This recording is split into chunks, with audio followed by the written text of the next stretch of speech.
जय श्री राम। जे रामेश्वर दर्शनु करी हहीं, ते तनु तजी मम लोक सिधरी हहीं।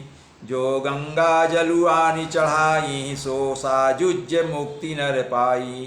भगवान राम बोल रहे हैं, जो मनुष्य मेरे स्थापित किए हुए इन रामेश्वर जी का दर्शन करेंगे वे शरीर छोड़कर मेरे लोक को जाएंगे, और जो गंगा जल लाकर इस पर चढ़ावेगा वह मनुष्य मुक्ति पा जाएगा, अर्थात मेरे साथ एक हो जाएगा, मेरे साथ साकार हो जाएगा, परम धाम को प्राप्त हो जाएगा। हो यकाम जो छलित जिसेयि, भगति मोरिते ही शंकर देयि। मम कृत सेतु जो दर्शनु करिहि, सो बिनु श्रम भव सागर तरिहि। आगे कह रहे हैं भगवान राम, जो छल छोड़कर और निष्काम होकर श्री रामेश्वर जी की सेवा करेंगे उन्हें शंकर जी मेरी भक्ति देंगे, और जो मेरे बनाए हुए सेतु का दर्शन करेगा वह बिना ही परिश्रम संसार रूपी समुद्र से तर जाएगा, अर्थात मोक्ष को प्राप्त हो जाएगा। राम बचन सबके जिय भाए, मुनिवर निज निज आश्रम आए। गिरिजा रघुपति कहे यह रीति, संतत करहि प्रणत पर प्रीति। श्री राम जी के वचन सबके मन को अच्छे लगे। तदनंतर वे श्रेष्ठ मुनि अपने अपने आश्रमों को लौट गए। शिव जी कहते हैं, हे पार्वती, श्री रघुनाथ जी की यह रीति है कि वे शरणागत पर सदा प्रीति करते हैं, जो उनकी शरण में आ जाता है उससे प्रेम करने लगते हैं। बाधा सेतु नील नल नागर, राम कृपा जसु भयउ उजागर। बूढ़हि या नहीं बोरहि जेई, भय उपल बोहित समतेई। चतुर नल और नील ने सेतु बांधा। श्री राम जी की कृपा से उनका यह उज्ज्वल यश सर्वत्र फैल गया। जो पत्थर आप डूबते हैं और दूसरों को डुबा देते हैं, वे ही जहाज के समान स्वयं तैरने वाले और दूसरों को पार ले जाने वाले हो गए। अर्थात भगवान राम की कृपा से पत्थर जो नल नील ने रखा समुद्र पर, वो डूबे नहीं बल्कि तैरते रहे। ये राम का प्रभाव था, भगवान राम की कृपा थी। महिमा यह जल अधिकई बरनी, पाहन गुण न कपिन कई करनी। यह ना तो समुद्र की महिमा वर्णन की गई है, ना पत्थरों का गुण है, और ना वानरों की ही कोई करामात है। या तो केवल भगवान श्री राम की महिमा है, उनके नाम का प्रभाव है, उनका प्रभाव है।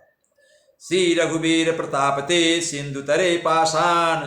ते मति मंद जे राम तजी, भजहि जाई प्रभुआन। श्री रघुवीर के प्रताप से पत्थर भी समुद्र पर तैर गए।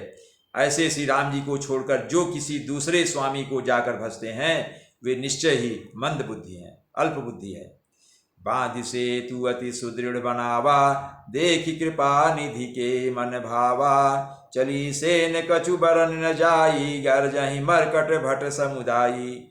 नल और नील ने सेतु बांधकर उसे बहुत मजबूत बनाया। देखने पर वह कृपा निधान श्री राम जी के मन को बहुत ही अच्छा लगा। सेना चली जिसका कुछ वर्णन नहीं हो सकता। योद्धा वानरों के समुदाय गरज रहे हैं, सबके अंदर उत्साह है। सेतु बंध ढिग चढ़ी रघुराई, चितौ कृपाल सिंधु बहुताई। देखन कहूँ प्रभु करुणा कंदा, प्रगट भये सब जलचर वृंदा। कृपाल श्री रामचंद्र जी सेतुबंध के तट पर चढ़कर समुद्र का विस्तार देखने लगे। करुणाकंद अर्थात करुणा के मूल प्रभु के दर्शन के लिए सब जलचरों के समूह प्रकट हो गए, अर्थात जल के ऊपर निकल आए। भगवान राम जब पुल पर चढ़ करके समुद्र का विस्तार देख रहे थे तो जलचर जो भी उसमें थे, समुद्र के अंदर जो भी जीव थे, सब निकल कर भगवान को देखने के लिए आ गए, ऊपर निकल आए, प्रकट होने लगे, तैरने लगे। मकर नक्र जाना झस ब्याला, सत जो जन तन परम विशाला। ऐसे एक तीनई जे खाही, एकन के डरते पिडराही। और समुद्र में बहुत तरह तरह के मगर, नाक, घड़ियाल, मच्छ और सर्प थे, जिनके 100 योजन के बहुत बड़े विशाल शरीर थे। 100 योजन मतलब 400 कोस, एक योजन में 4 कोस। 100 योजन के विस्तार वाले शरीर वाले कुछ उसमें जीव थे। कुछ ऐसे भी जंतु थे जो उनको भी खा जाएं, किसी ना किसी के डर से तो वे भी डर रहे हैं। प्रभु ही बिलो कहीं टरई न टारे, मन हर्षित सब भय सुखारे। तिनकी ओट न देखिए बारी, मगन भय हरि रूप निहारी। वे सभी जीव जंतु जो समुद्र से निकलकर बाहर आ गए थे, समुद्र के ऊपर तैरने लगे थे, वे सभी वैर विरोध भूलकर, जो एक दूसरे को खा सकते थे लेकिन आपस में मित्रता जैसी हो गई, वे आपस में वैर और विरोध भूलकर प्रभु के दर्शन कर रहे हैं, हटाने से भी नहीं हटते। सबके मन हर्षित हैं, सब सुखी हो गए। उनकी आड़ के कारण जल नहीं दिखाई पड़ता, मतलब वो ऊपर इतना छा गए कि अब जल दिखाई नहीं दे रहा, वही सब तैर रहे हैं पानी में। वे सब भगवान का रूप देखकर आनंद और प्रेम में मग्न हो गए। चला कटकु प्रभु आयसु पाई, को कही सक कपि दल विपुलाई। प्रभु श्री राम जी की आज्ञा पाकर सेना चली। वानर और सेना की विपुलता अर्थात अत्यधिक संख्या को कौन कह सकता है, मतलब असंख्य थे, उनको गिनना मुश्किल था। सेतु बंधु भय भीरयति, कपि नभ पंथ उड़ाई। अपर जल चरण चुप ऊपर, चढ़ी चढ़ी पार ही जाए। सेतु बंध पर बड़ी भीड़ हो गई, इससे कुछ वानर आकाश मार्ग से उड़ने लगे। भीड़ के मारे वानर आकाश मार्ग में उड़ने लगे उछल उछल कर, और दूसरे कितने ही जलचर जीवों पर चढ़ चढ़ कर पार जा रहे हैं। चूंकि जलचर जीव ऊपर तैरने लगे तो उनके ऊपर चढ़ चढ़ कर जा रहे हैं। अस कौतुक बिलो की दो भाई, बिहस चले कृपाल रघुराई। सेन सहित उतरे रघुबीरा, कहीं न जाई कपि जूथ भीरा। कृपाल श्री रघुनाथ जी तथा लक्ष्मण जी दोनों भाई ऐसा कौतुक देखकर हंसते हुए चले। श्री रघुवीर सेना सहित समुद्र के पार हो गए। वानरों और उनके सेनापतियों की भीड़ कहीं नहीं जा सकती, अर्थात बहुत भीड़ हो गई। सिंधु पार प्रभु डेरा कीन्हा, सकल कपिन कहूँ आय सुदीन्हा। खाहु जाई फल मूल सुहाए, सुनत भालू कपि जहाँ तहाँ धाये। प्रभु ने समुद्र के पार डेरा डाल दिया, समुद्र पार हो गए और वहीं पर डेरा डाल दिया, सबको बसा दिया, हाँ रुक जाओ, टिक जाओ यहीं पर। और सब वानरों को आज्ञा दी कि तुम जाकर जाकर सुंदर फल और मूल खाओ। या सुनते ही रीछ और वानर जहाँ तहाँ दौड़े और फल फूल खाने लगे। सब तरु फरे राम हित लागी, ऋतु अरु कुऋतु काल गति त्यागी। खाई मधुर फल बिटप हला मई, लंका सन्मुख शिखर चला मई। श्री राम जी के हित अर्थात उनकी सेवा के लिए सब वृक्ष ऋतु कुऋतु समय की गति को छोड़कर फल उठे, अर्थात जो कुसमय में ही जिसके फलने का भी समय नहीं था, लेकिन भगवान की सेवा करने के लिए, उनकी वानरी सेवा की भूख को मिटाने के लिए, उनके भरण पोषण के लिए वो फलने लगे। जिनका मतलब ऋतु नहीं था, उस समय फल नहीं फलते थे, लेकिन वे वृक्ष भी फल गए।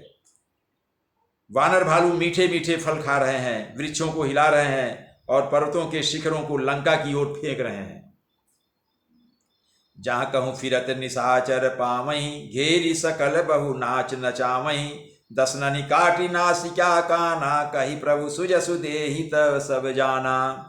घूमते फिरते जहाँ कहीं किसी को राक्षस पा जाते, वानरी सेना जहाँ कहीं राक्षस पा जाते थे तो सब उसे घेर कर खूब नाच नचाते हैं और दांतों से उसके नाक कान काट कर प्रभु का सुयश कहकर अर्थात प्रभु की महिमा बताते हुए तब उसे जाने देते। जिनकर नासा कान निपाता, तिन राम नहीं कही सब बाता। सुनत श्रवण बारिधि बंधाना, दस मुख बोली उठाय कुलाना।